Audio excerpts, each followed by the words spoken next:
हरे कृष्णा सभी भक्तों को राधे राधे। आज श्रीमद्भागवत महापुराण के प्रथम स्कंद का 16वां अध्याय का पाठ कर रही हूँ। महाराजा परीक्षित द्वारा कलयुग का दमन।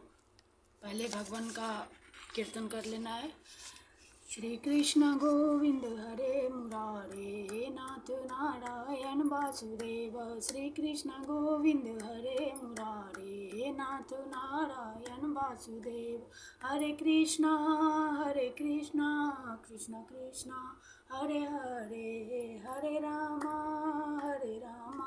राम राम हरे हरे। हरे कृष्णा कृष्ण कृष्ण हरे हरे, हरे राम राम राम हरे हरे। हरे कृष्णा कृष्ण कृष्ण हरे हरे, हरे राम राम राम हरे हरे। बोलिए श्री कृष्ण कन्हैया लाल की जय। हे कृष्ण करुणा सिंधु दीन बंधु जगत पते, गोपेश गोपिका कांत राधा कांत नमस्तुते। बोलिए श्रीमद् भागवत भगवान की जय। सद्गुरुदेव भगवान की जय। श्री राधा रानी की जय। श्री राधा कृष्णाभ्याम नमः। बोलिए श्री वृंदावन बिहारी लाल की जय। जय जय श्री राधे, जय जय श्री राधे, जय जय श्री राधे श्याम। भगवान वेदव्यास सुखदेव महाराज की जय। अथ सप्तमो अध्याय। महाराज परीक्षित द्वारा कलयुग का दमन।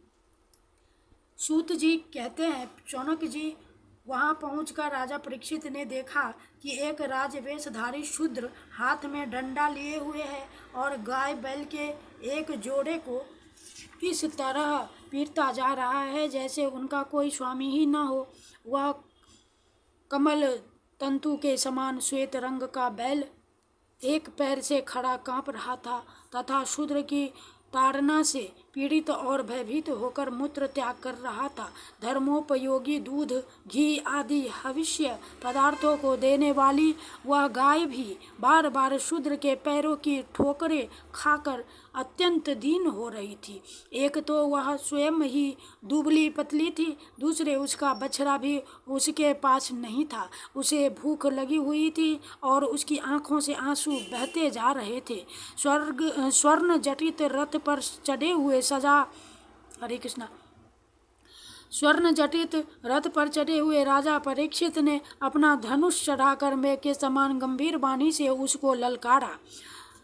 अरे तू कौन है जो बलवान होकर भी मेरे राज्य के इन दुर्बल प्राणियों को बलपूर्वक मार रहा है? तूने नट की भांति वेश तो राजा का सा बना रखा है, परंतु कर्म से तू शूद्र जान पड़ता है। हमारे दादा अर्जुन के साथ भगवान श्री कृष्ण के परम धाम पधार जाने पर इस प्रकार निर्जन स्थान में निरपराधों पर प्रहार करने वाला तू अपराधी है, अतः वध के योग्य है। उन्होंने धर्म से पूछा, कमल नाल के समान आपका श्वेत वर्ण है, 3 पैर न होने पर भी आप एक ही पैर से चलते फिरते हैं।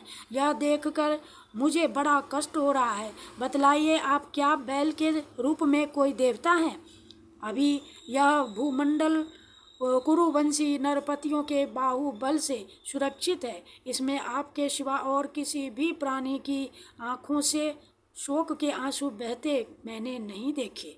धेनुपुत्र, अब आप शोक न करें, इस शूद्र से निर्भय हो जाइए।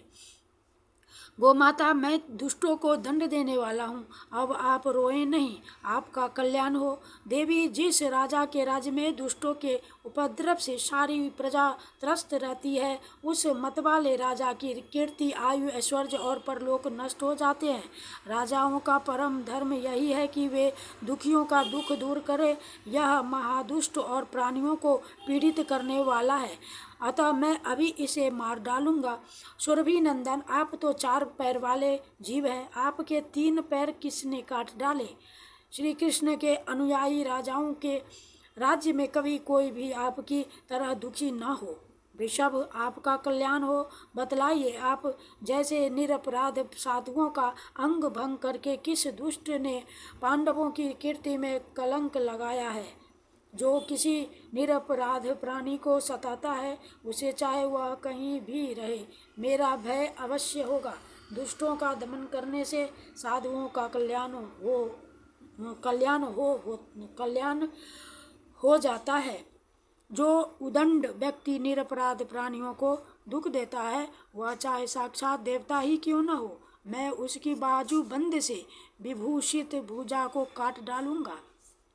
बिना आपत्ति काल के मर्यादा का उल्लंघन करने वालों को शास्त्रानुसार दंड देते हुए अपने धर्म में स्थित लोगों का पालन करना राजाओं का परम धर्म है।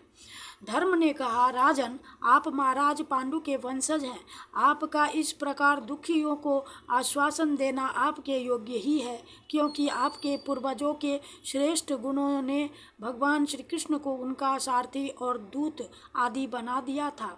नरेंद्र, शास्त्रों के विभिन्न वचनों से मोहित होने के कारण हम उस पुरुष को नहीं जानते जिससे क्लेशों के कारण उत्पन्न होते हैं।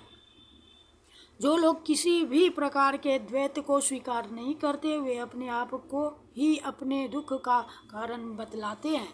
कोई प्रारब्ध को कारण बतलाते हैं तो कोई कर्म को, कुछ लोग स्वभाव को तो कुछ लोग ईश्वर को दुख का कारण मानते हैं।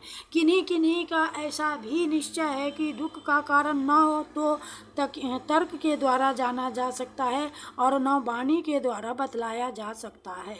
राजर्षि, अब इनमें कौन सा मत ठीक है, यह आप अपनी बुद्धि से ही विचार लीजिए। सूत जी कहते हैं, ऋषि श्रेष्ठ शौनक जी, धर्म का यह प्रवचन सुनकर सम्राट परीक्षित बहुत प्रसन्न हुए। उनका खेद मिट गया। उन्होंने शांत चित्त होकर उनसे कहा।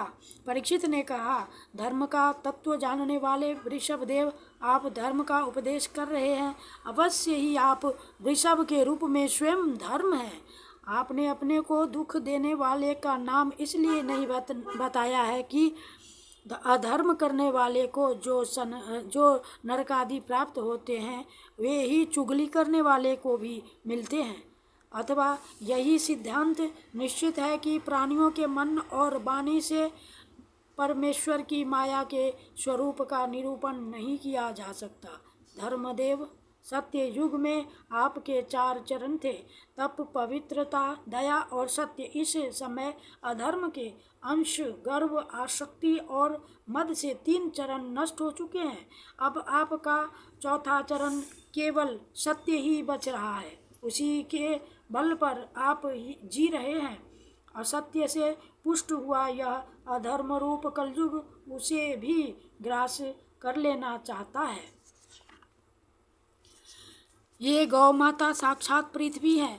भगवान ने इनका भारी बोझ उतार दिया था और ये उनके राशि राशि सौंदर्य बिखेरने वाले चरण चिन्हों से सर्वत्र उत्सवमयी हो गई थी।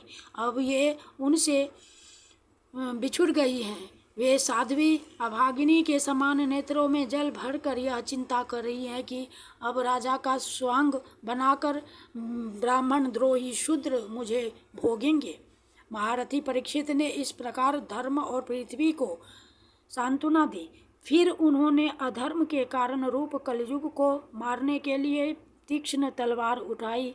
कलयुग ताड़ गया कि ये तो अब मुझे मार ही डालना चाहते हैं। अतः झटपट उसने अपने राज चिन्ह उतार डाले और भय विह्वल होकर उनके चरणों में अपना सिर रख दिया। परीक्षित बड़े यशस्वी, दीन वत्सल और शरणागत रक्षक थे। उन्होंने जब कलयुग को अपने पैरों पर पड़े देखा तो कृपा करके उसको मारा ही नहीं, अपितु हंसते हुए से उससे कहा। परीक्षित बोले, जब तू हाथ जोड़कर शरण आ गया तब अर्जुन के यशस्वी वंश में उत्पन्न हुए किसी भी वीर से तुझे कोई भय नहीं है, परंतु तू अधर्म का सहायक है, इसलिए तुझे मेरे राज्य में बिल्कुल नहीं रहना चाहिए। तेरे राजाओं के शरीर में रहने से ही लोभ, झूठ, चोरी, दुष्टता, स्वधर्म त्याग, दरिद्रता, कपट, कलह, दंभ और दूसरे पापों की बढ़ती हो रही है। अतः अधर्म के साथ ही इस ब्रह्मवर्त में तू एक क्षण के लिए भी न ठहरना, क्योंकि यह धर्म और सत्य का निवास स्थान है। इस क्षेत्र में यज्ञ विधि के जानने वाले महात्मा यज्ञों के द्वारा यज्ञ पुरुष भगवान की आराधना करते रहते हैं। इस देश में भगवान श्री हरि यज्ञों के रूप में निवास करते हैं। यज्ञों के द्वारा उनकी पूजा होती है और वे यज्ञ करने वालों का कल्याण करते हैं। वे सर्वात्मा भगवान वायु की भांति समस्त चराचर जीवों के भीतर और बाहर एक रस स्थित रहते हुए उनकी कामनाओं को पूर्ण करते रहते हैं। सूत जी कहते हैं, परीक्षित की आज्ञा सुनकर कलियुग सिहर उठा। यमराज के समान मारने के लिए उदत्त हाथ में तलवार लिए हुए परीक्षित से वह बोला। कलयुग ने कहा, सार्वभौम आपकी आज्ञा से जहाँ कहीं भी मैं रहने का विचार करता हूँ वहीं देखता हूँ कि आप धनुष पर बाण चढ़ाए खड़े हैं। धार्मिक शिरोमणि, आप मुझे वह स्थान बतलाइए जहाँ मैं आपकी आज्ञा का पालन करता हुआ स्थिर होकर रह सकूं। सूत जी कहते हैं, कलयुग की प्रार्थना स्वीकार करके राजा परीक्षित को उसे 4 स्थान दिए। राजा परीक्षित ने उसे कलयुग को 4 स्थान दिए: द्यूत, मदपान, स्त्री संग और हिंसा। इन स्थानों में क्रमशः असत्य, मद, आसक्ति और निर्दयता, ये 4 प्रकार के अधर्म निवास करते हैं। उसने और भी स्थान मांगे, तब समर्थ परीक्षित ने उसे रहने के लिए एक और स्थान सुवर्ण यानी कि धन दिया। इस प्रकार कलयुग के 5 स्थान हो गए: झूठ, मद, काम, बैर और रजोगुण। परीक्षित के दिए हुए इन्हीं 5 स्थानों में अधर्म का मूल कारण कली उनकी आज्ञाओं का पालन करता हुआ निवास करने लगा। इसलिए आत्मकल्याणकारी पुरुष को इन 5 स्थानों का सेवन कभी नहीं करना चाहिए। धार्मिक राजा, प्रजा वर्ग के लौकिक नेता और धर्मोपदेष्टा गुरुओं को तो बड़ी सावधानी से इनका त्याग करना चाहिए। राजा परीक्षित ने इसके बाद वृषभ रूप धर्म के 3 चरण तपस्या, शौच और दया जोड़ दिए और आश्वासन देकर पृथ्वी का संवर्धन किया।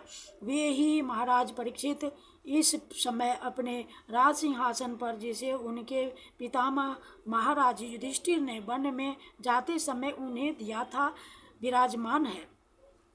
वे परम यशस्वी, सौभाग्य भाजन चक्रवर्ती सम्राट राजर्षि परीक्षित इस समय हस्तिनापुर में कौरव कुल की राज्य लक्ष्मी से शोभायमान है। अभिमन्यु नंदन राजा परीक्षित वास्तव में ऐसे ही प्रभावशाली हैं जिनके शासनकाल में आप लोग इस दीर्घकालीन यज्ञ के लिए दीक्षित हुए हैं। इति श्रीमद्भगवते महापुराणे परमहंस्यां संहितायां प्रथमस्कन्धे कली निग्रहो नाम 17 अध्यायः। श्रीकृष्णार्पणं कृष्णार्पणं। श्रीकृष्ण गोविंद हरे मुरारे, हे नाथ नारायण वासुदेव। श्रीकृष्ण गोविंद हरे मुरारे, हे नाथ नारायण वासुदेव। हरे कृष्णा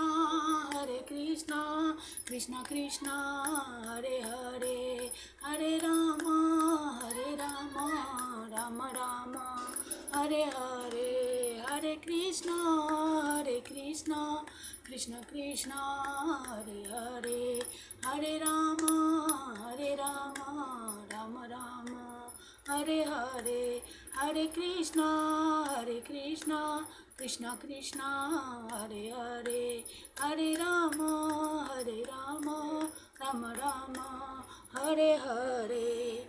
राधे कृष्ण कृष्ण कृष्ण राधे राधे, राधे श्याम श्याम श्याम राधे राधे कृष्ण कृष्ण कृष्ण राधे राधे श्याम श्याम श्याम राधे राधे कृष्ण कृष्ण कृष्ण राधे राधे श्याम श्याम राधे राधे राधे। बोलिए श्री कृष्ण कन्हैया लाल की जय। श्रीमद् भागवत भगवान की जय। द्वारिकाधीश की जय। गिरिराज धरन की जय। ओम नमः पार्वती पते हर हर महादेव की जय। ओम कृष्णाय वासुदेवाय हरे परमात्मने प्रणतक्लेशनाशाय गोविंदाय नमो नमः। श्री कृष्ण अर्पणम कृष्ण कृष्ण। जय जय श्री राधे, जय जय श्री राधे, जय जय श्री राधे श्याम। श्री वृंदावन धाम श्री राधा कृष्णाभ्याम नमः।